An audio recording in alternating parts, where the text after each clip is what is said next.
Maayong hapon sa tanan. So nag-visit kami sa farm ni ERL Game Farm Brothers.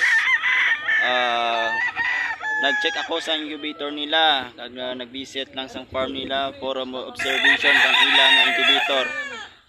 Ari ko subong nagtanaw sa mga manok nila.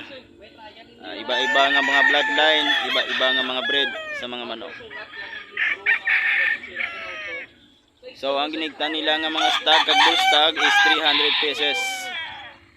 So tatak GP Japan incubators na legit maker sang Miagaw, Iloilo.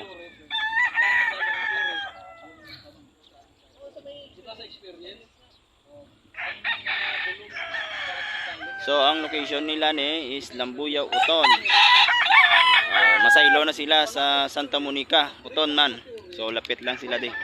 Mga boss, sa gusto magpabakal ka materialis, ER Game Farm, kag sa gusto magbakal ka incubator, GP Incubators, or sa Facebook account is GP Incubator. Legit na rato pa mga boss. Thank you. Once again, happy farming mga boss, and God bless to all. Thank you. Sabi ko sa kaibigan ko, na nagpapanalo dati manok na. Kasi lang siguro nagpapanalo, hindi na kaibigan na.